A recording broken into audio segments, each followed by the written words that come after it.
Hi friends, இப்போ நம்ம brownie தான் செய்ய போறோம். Butter 50 grams, chocolate 100 grams போட்டுக்கலாம்.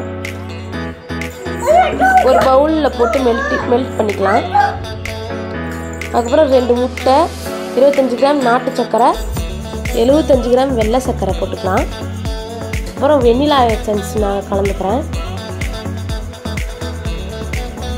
நெக்ஸ்ட் பேக்கிங் சோடா வந்து போட்டுக்கலாம்.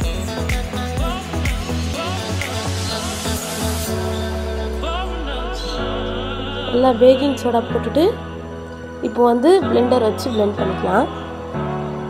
நல்லா அந்த ஃப்ளஃபினஸ் வர வரையும் நல்லா பிளெண்ட் பண்ணிக்கோங்க. இப்படியே அடிச்சுக்கிட்டே 5 நிமிஷம் அடிச்சிங்கன்னா இந்த மாதிரி வந்துடும்.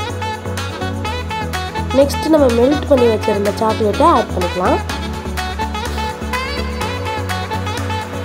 நல்லா பிளெண்ட் பண்ணிக்கலாம். ப்ரௌனி செய்கிறது ஈஸி தான். கொக்கோ பவுடர் வந்து 15 கிராம்ஸ் போட்டுக்கலாம். நெக்ஸ்ட்டு மைதா ஒரு 80 கிராம்ஸ் போட்டுக்கலாம். இதை நீங்கள் வந்து லேசாக கலந்து விட்டாலே போதும். லேசாக கலந்து விட்டுக்கோங்க. ப்ரௌனி செய்கிறது ஈஸி.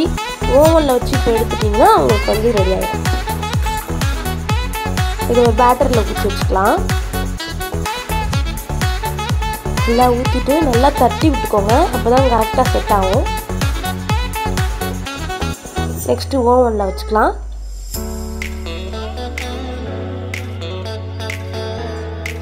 வச்சு பேக்கிங்கில் வந்து 140 டிகிரியில் வச்சுக்கோங்க.